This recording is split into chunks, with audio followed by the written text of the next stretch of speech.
Yo les voy a presentar brevemente a Jan Robert Leegte. Él nació en Ámsterdam en 1973.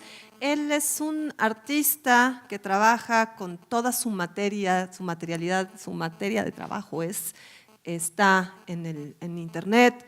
Él va a ser parte de una exposición que vamos a tener en el Centro de Cultura Digital a partir del 23 de octubre. Esta exposición se llama Selecciones como objetos.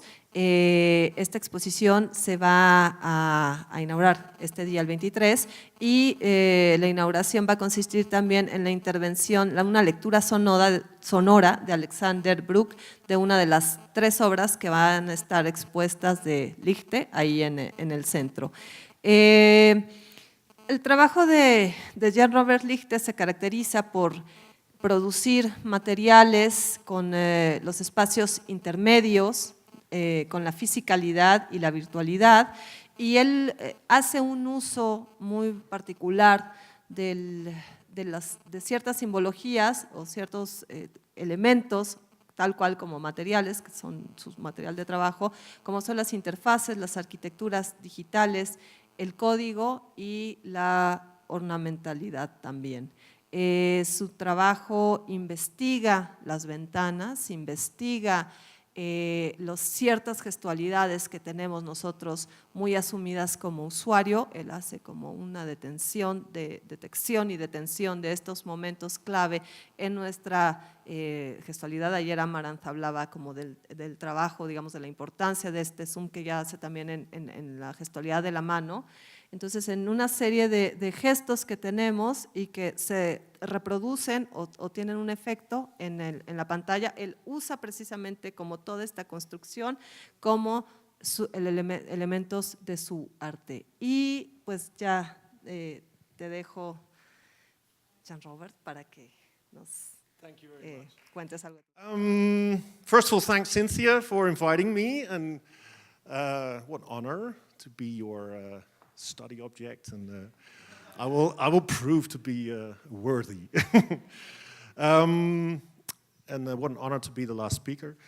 It's been a fascinating 2 days, so thanks everybody for that input. It's been whirling through my head. Everything talked to me. I'm not from a literature background, so I'm the wild card here probably. There's more visual artists, but most of them have experience with literature. I'm a very minimalistic material guy. But we deal with the same stuff. So in my sort of fundamental research of material, I can imagine there's a lot of overlap, especially what I've been seeing the last few days. I wanted to start with this, and this sort of introduces my work. This is a work, of course, by Bruce Nauman. A work which, of course, inspired me on the art school, as it did to many students. And this actually does have text. And it's especially something that Bruce Nauman said, and that's also really well known about this work, which resonates, which sort of summarizes a lot of this 2 days for me. So what he said about this work is, the most difficult thing about the whole piece for me was the statement. It was a kind of test.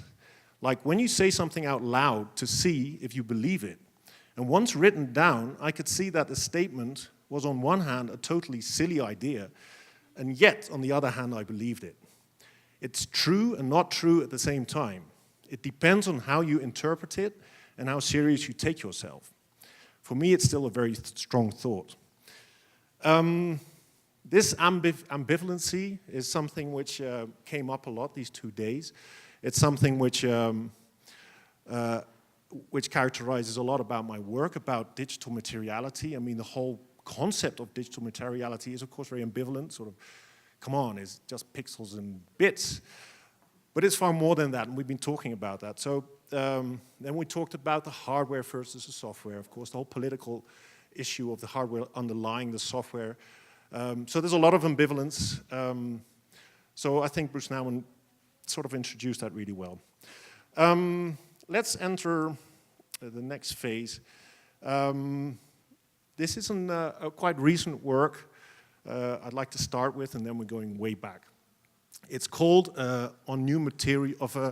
In Memory of New Materials Gone, And it's a sort of remembering us how fast this new materiality is evolving. It's like 1 week you have this and the next week it's gone because you updated your computer. I've been working with these interface elements for a long time, and they're constantly in flux, and how different that is with traditional materials. Of course, it was fun to sort of do that in an old European church from the medievals, on top of a grave of some nobility. Yes. Technical issues. Let me see.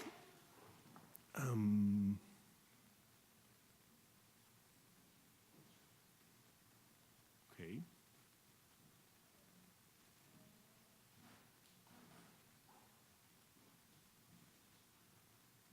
What's wrong? Okay. I just brought you back through a door in time and also to a different space. This is 1997. This is when I began making work on the web. As a student, I had a background in architecture and sculpture, and was really very interested in the immateriality of objects. So when I encountered my first host and FTP client and learned how the web materials work, I was like instantly sold. Sort of this new space would be my space to explore the whole idea of yes, sort of the internet materials. I'm sorry, guys. I just have to jump in and out. I can't get past this slide.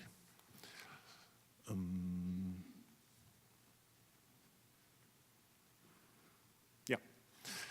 So this was a series of works I made with windows and scroll bars and some very basic HTML stuff.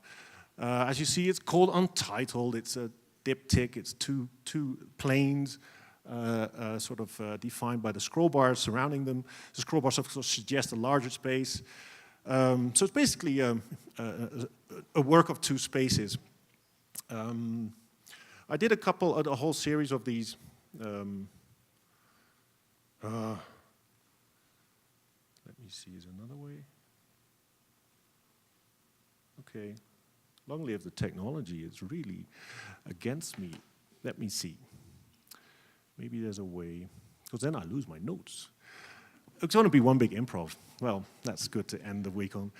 This is the third from the series, and it's called, again, Untitled. It's a scroll bar composition. And this work has been through a lot of transformations. This work actually is going to be on show in the Whitechapel in January. And the nice thing is that they're going to install it in 3 different systems. So they're going to bring an old Windows machine, that's this one.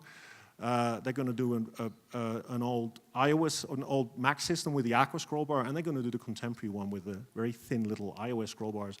So they'll have like 3 systems running, showing the sort of this evolvement of materiality on the internet. My first step sort of dealing with that myself was my final exam piece, which I showed very casually in a museum in Holland, which showed this first work on a computer sort of casually thrown on the floor. Again, it's sort of a traditional floor pieces which you see in the 70s in a conceptual artist sort of treating materials material. Of course, everybody just tripped over it, but it did make a point for me that actual dealing with the physical space would be quite important with this new material. So a third step came after that. This is in 2002. And because what was the problem was, this is quite funny because this became like a very typical strategy for post-internet artists a couple of years later to sort of transpose this material into the gallery space. I did it for a very different reason. It was because in sort of late 90s, I had quite a problem with my very formalistic internet work, was that a lot of people didn't really get it. So, of course, the internet is a very fast-paced, high-click medium. So when they were encountered with this sort of composition of very sober elements, people would just drag and click and sort of frustratedly go away, or they would think their interface had broken. Some people would be calling me a sort of crash artist, and I was not a crash artist. This was very this was very delicate work, which actually asked you to sort of spend some time and watch it and engage with it as you would do with the tradition of this kind of work.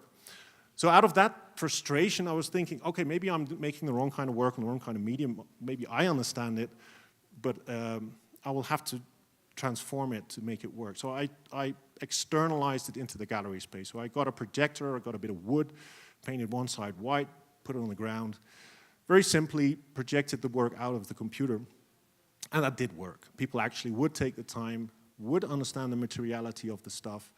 So it was a very good working model. So then I went on and did a couple of those. So engaging with the architecture, making the complex one you just saw. There was this scroll composition 2011. This is the aqua version. So these would all be moving. I'm sorry I don't have an animation of it, but they would all be jittering up and down. And so you would have this very weird material of this aqua stuff moving autonomously through a random algorithm, which I always liked in motion because it suggests an autonomy, which is, if you would just animate it sort of traditionally, it feels very made, but if it's like randomly jittering, it becomes like an autonomous entity, which emphasizes the physicality of it, in my opinion. Yeah, now I'm sort of stuck with my notes. Yes, and I don't get any notes, so I'll just guess this black space. I'll just press play. Yes, that's where I was. This is Scroll Bar Composition 2013, which is then the last, well, not the last, but the most recent in the sequence. It was an installation I made in Berlin. So again, I decided to make one of these installations with scroll bars, dealing with the latest transformation of these entities or physical objects. Again, in a very minimalistic installation. No sound, just movement and light. So that's like 2013. So that was like 15 years of scroll bar exploration. I just want to show a short excerpt of a movie, a really short movie by the Woody Fasulka. If anybody's quite known with experimental digital video, the Fasulkas were active in New York City in the kitchen in the 70s and late 60s probably even, doing very pioneering computer and electronic images. This work is called The Matter, that's why I want to show it to you. So they're actually the thought of screen-based digital stuff being interpreted as matter was already coined by Woody Fasulka. It has sound, but not today.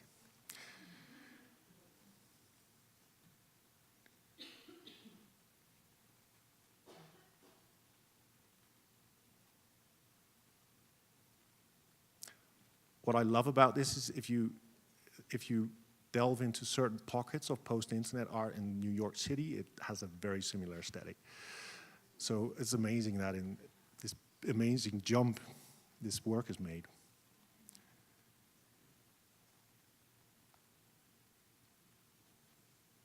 This is highly illegal, I'm showing you this, guys. It's from a collection. I've screen captured it last night.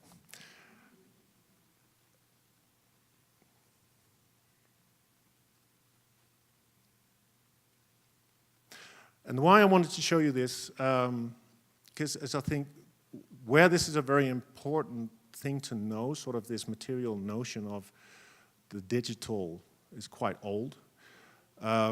There's been a big shift. So the fact that I started off with scroll bars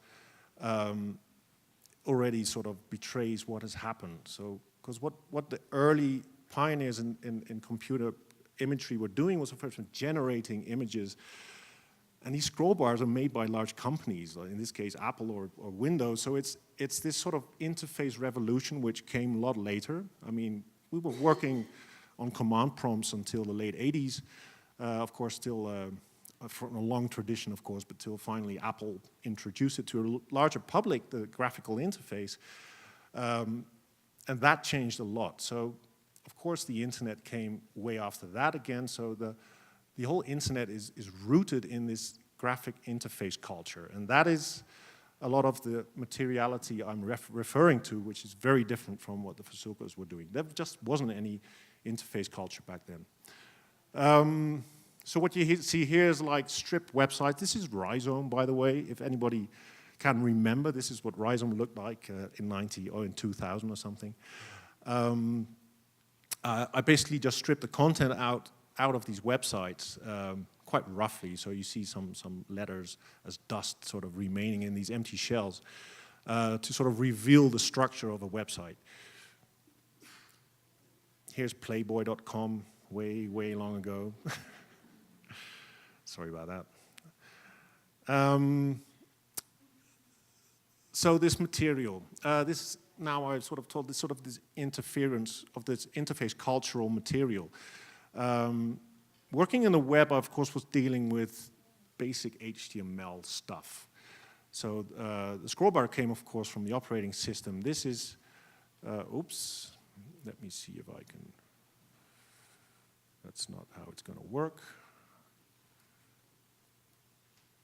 Yeah, I'll just switch here. Yeah, so here you see a piece which is, oops, look, it's a website, which is random table border .leegte.org, which is, it's basically a massive table border. Well, nobody knows that except you know your HTML. So that's a standard HTML feature suggesting, of course, space. So you see a lot of that in, before we had some flat design, in interfacing, sort of beveling, suggesting space, sort of the trompe-l'œil introduced into computer imagery. And just using this as a sort of minimalistic image. Oops, sorry. It's going to be like that till the end. I'm sorry about that. Let's see. We were here. So that stuff I started as well, sort of exporting out of my computer. So I would use this table border element, which sort of had a very classical sort of this pyramid form, which you find a lot, by the way, in architecture. I would start projecting that everywhere. This piece here is called cassette ceiling, so hence my architectural background. So I would project this grid of table borders, and for the real nerds in here, this is just 3 web pages projected on the ceiling, so it's very low tech. So I would HTML with these table borders, and a little JavaScript sort of, as you just saw, was like animating these borders, which would create this this sort of animated ceiling of web material. Another step was to see what would happen if you would actually paint it on a wall. Again, a sort of post-internet strategy, but of course it's very frustrating when you're working with projections, is the materiality of projections is so dominant. As you see in the space behind it, sort of the whole thing is glowing. It doesn't integrate in the real space. Well, one day we'll have lovely daylight reflection, whatever, paints, which are digital. But so I was wondering if I would paint it, would it still sustain its sort of digital materiality? And so if you balance that out, it actually does. You are sort of connected to the computer. Taking that a step further, I made this work in Graz in the Medienturm. It's called inverted relief on door. And so what I did is take 2 bits of white tape and 2 bits of black tape, and then on the other door did the same, but then the other way around, as if you're popping a bit of the door through. Completely referential to interface design, because like the Windows interface back then was like only this. It was just like beveling. Beveling was everything. So I wanted to sort of, again, introduce this material to the real space.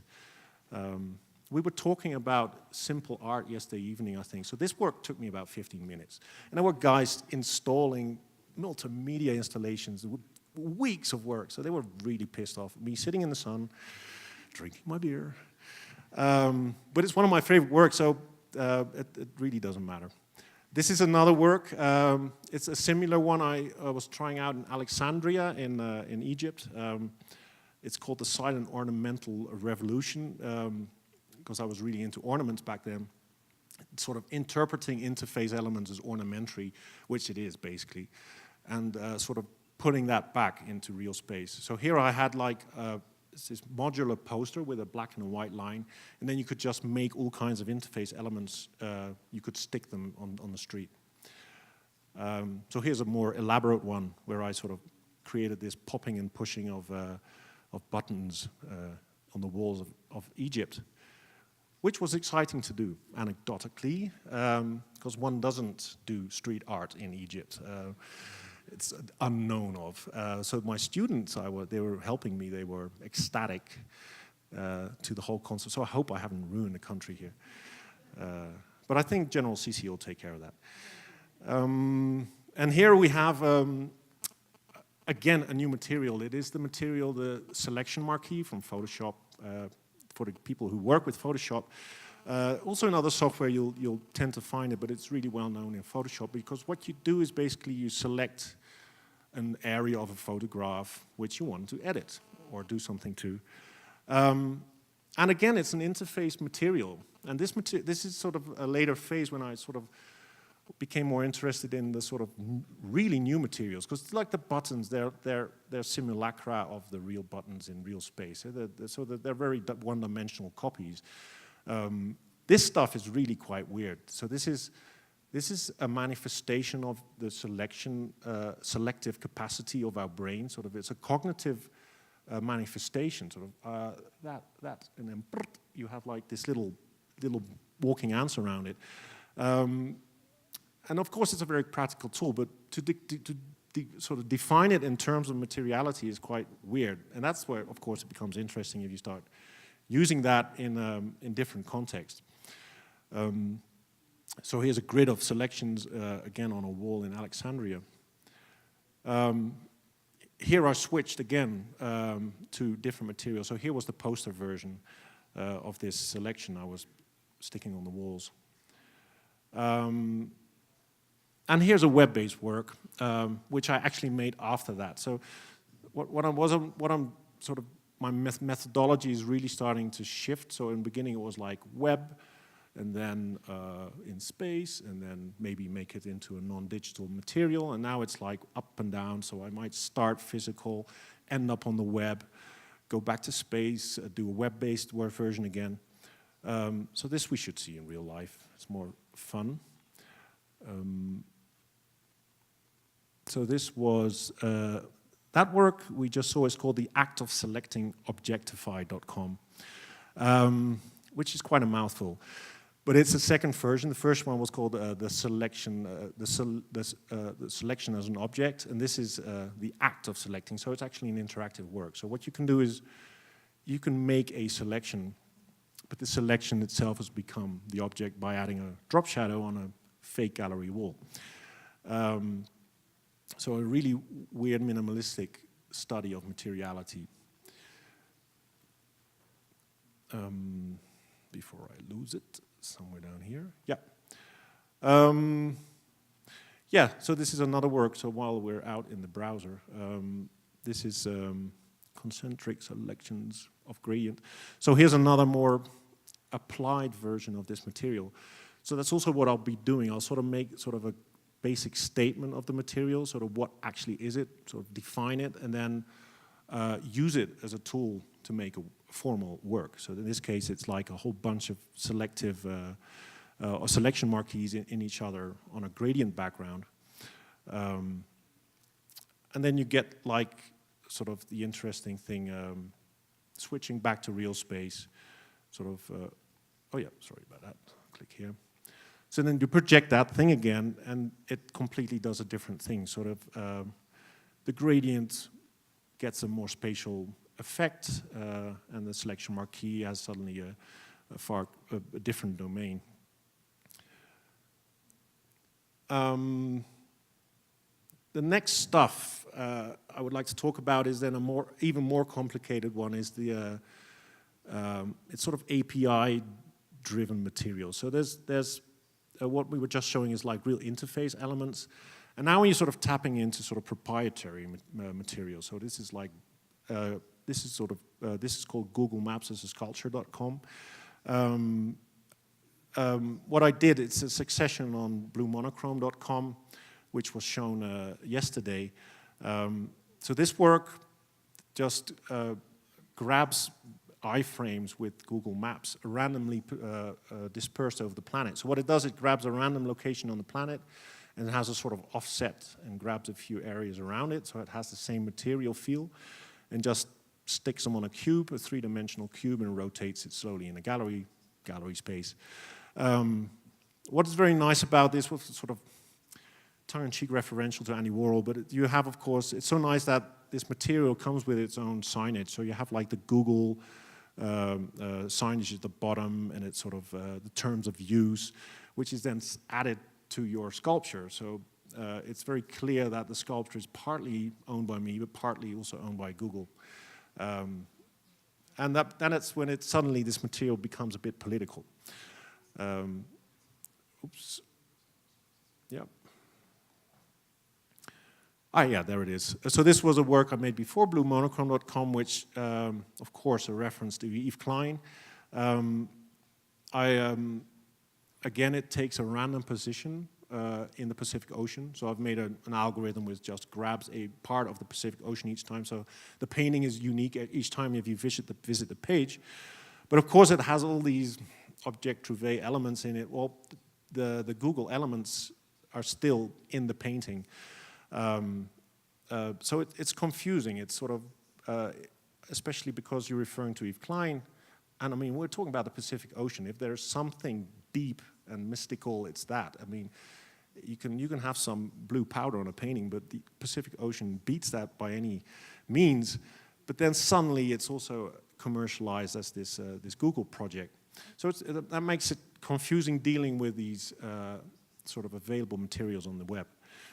This is another one, mountainsanddropshadows.com, where I combine a random image from Flickr of mountains with a drop shadow on top of it.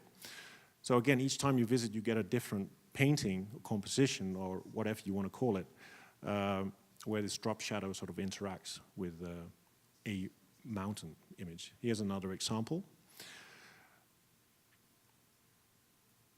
Of course, this is something very much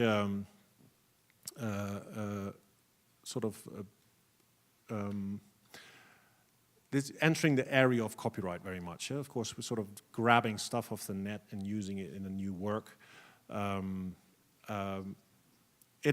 is also a typical web-based discussion, which is very important. So how does this work? How am I violating copyright? Of course, I basically just wrote an algorithm which is diving into the web and grabbing stuff. So is the algorithm guilty? I don't know. It's of course a thing to think about. So how do you relate to this stuff? This was random selection in randomimage.com. I want to just read out a little text in reply, because there was some questions about this work yesterday. And I found this little text written by Josephine Bosma about this work in neural.it.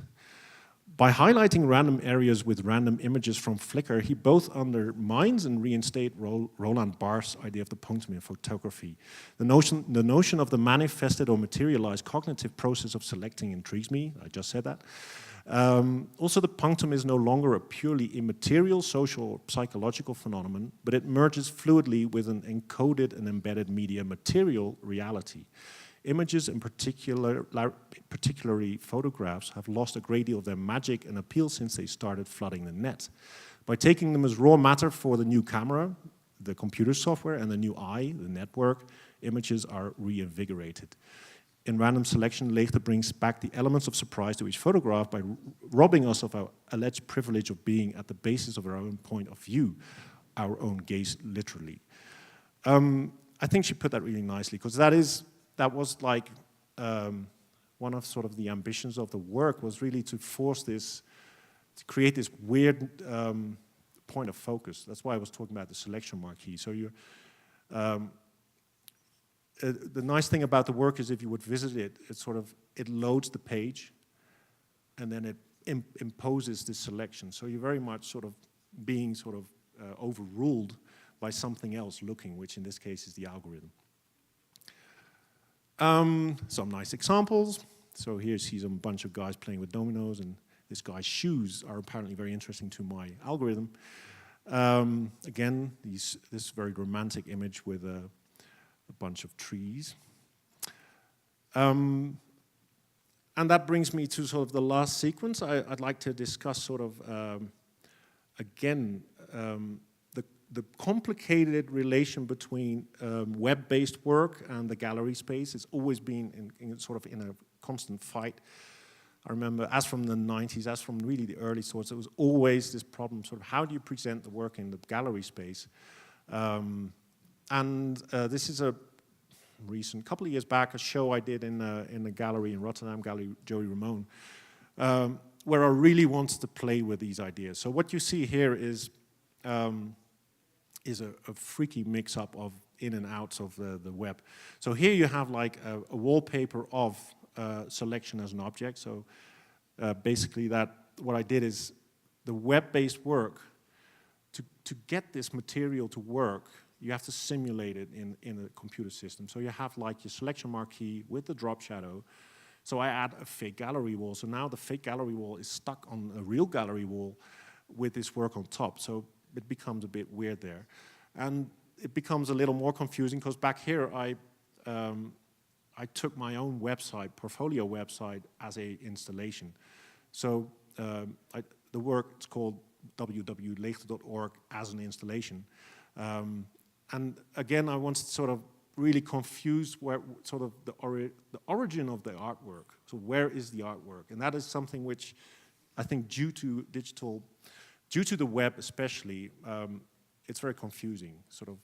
The representation becomes so important that originality hardly is important anymore, and often you're a few loops away.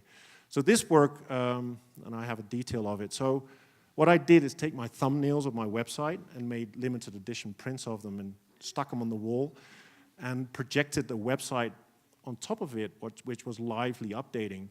So you got like physical drop shadows on these little thumbnails, which had become works of art. So the most insignificant thing of a website, a thumbnail, had suddenly become this actual element you could buy. And while the visitors of the gallery were looking at these thumbnails, which one should I buy? I really like that one. The website behind it would be updating, and people, because I published it really well online, there were like all people in New York liking the works. So you would see their names appearing next to the work, as in claiming the actual work. So it became very confusing, where the work is, where is, who's the owner, who's buying what. I found it very interesting. And also what's quite nice is that one of these thumbnails was again printed on the wall next door. The other thumbnail was presented as an installation in the space. So I wanted to really create this confusion of the origin of the artwork. This was one of the works in the space. If you remember, in the middle there was this computer in this big sitting ball. And that computer was showing this work. It's called portraitofawebserver.com. As a monumental centerpiece of the show, being the backbone of the whole web. I'll just try and find it. Here it is. What it is are all the core C files of the Apache web server scrolled by. So it's the complete code of basically the 90% of the web, how it is being hosted. So it's all the server code you see in Portrait. So the portrait suddenly becomes, well, interesting enough, textual, which is it's the underlying backbone of this manifestation of this materiality I'm so interested in. So that was there, and that brings us to the 2 more slides. Another very recent work, and I think this brings our little road trip. I took you in through my work and through my adventure into this new materiality, and I'd like to make a full stop and end at the same image we started with. So this is, as you see, a reference to Bruce Nauman, of course, called the immaterial materialized. It is a diptych, because as you expect, it has a second side, of course, the web-based side. So it's a diptych work. So if somebody buys this, they also buy a web-based work.